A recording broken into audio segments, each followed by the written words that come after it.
ಎಲ್ಲರಿಗೂ ನನ್ನ ನಮಸ್ಕಾರಗಳು.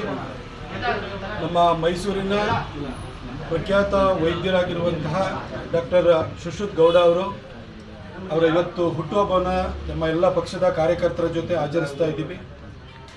ಡಾಕ್ಟರು ಭಾಳ ಜನಕ್ಕೆ ಸಹಾಯನ ಮಾಡಿರುವಂಥವರು. ಅವರು ಶಾಂತವೇರಿ ಗೋಪಾಲ್ಗೌಡ ಹಾಸ್ಪಿಟಲ್ಗೆ ಇವತ್ತು ಒಳ್ಳೆಯ ಹೆಸರು ಬಂದಿದ್ದರೆ ಅದಕ್ಕೆ ಶುಶ್ರುತ್ ಅವರ ದೊಡ್ಡ ಕೊಡುಗೆ ಇದೆ ಅವರದು. ಹಾಗೆ ಯಾರೇ ಒಂದು ಕಾಂಪ್ಲಿಕೇಟೆಡ್ ಕೇಸ್ ಇತ್ತು ಅಂತಂದ್ರೂ ಕೂಡ ಅವ್ರನ್ನ ಒಂದು ಕನ್ಸಲ್ಟೇಷನ್ನ ತಗೊಳ್ತಾರೆ. ಅಷ್ಟರ ಮಟ್ಟಿಗೆ ಜನರ ಪ್ರೀತಿ ವಿಶ್ವಾಸವನ್ನು ಅವ್ರು ಗಳಿಸಿದ್ದಾರೆ. ತಾಯಿ ಚಾಮುಂಡೇಶ್ವರಿ ಅವರಿಗೆ ಒಳ್ಳೆಯದನ್ನು ಮಾಡಲಿ, ನೆಮ್ಮದಿಯನ್ನು ಕೊಡಲಿ, ಅವರಿಗೆ ಸುಭಿಕ್ಷೆಯನ್ನು ಕೊಡಲಿ, ಅವರ ಇಚ್ಛೆಗಳನ್ನು ನೆರವೇರಿಸಲಿ ಅಂತ ಹೇಳಿಬಿಟ್ಟು ನಾನು ಪ್ರಾರ್ಥಿಸ್ತೀನಿ.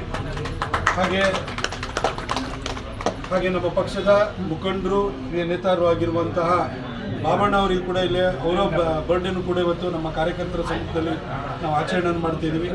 ಬಾಬಣ್ಣ ಅವರಿಗೂ ಕೂಡ ದೇವರು ಆರೋಗ್ಯವನ್ನು, ಆಯುಷ್ಯವನ್ನು, ನೆಮ್ಮದಿಯನ್ನು ಕೊಡಲಿ ಅಂತ ಪ್ರಾರ್ಥಿಸ್ತೀನಿ.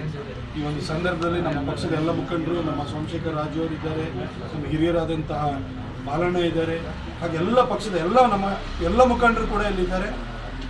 ಒಂದು ಪಕ್ಷದ ಯಾವುದೇ ಮುಖಂಡರ ಒಂದು ಹುಟ್ಟುಹಬ್ಬವನ್ನು ಈ ರೀತಿ ಅನ್ಯೋನ್ಯವಾಗಿ ನಾವೆಲ್ಲ ಒಂದೇ ಕುಟುಂಬದವ್ರ ಥರ ನಾವು ಆಚರಣೆ ಮಾಡುವಂಥದ್ದು ಒಂದು ಒಳ್ಳೆಯ ಪದ್ಧತಿ ಅಂತ ನಾನು ಭಾವಿಸ್ತೀನಿ. ಎಲ್ರಿಗೂ ಕೂಡ ಒಳ್ಳೆಯದಾಗಲಿ.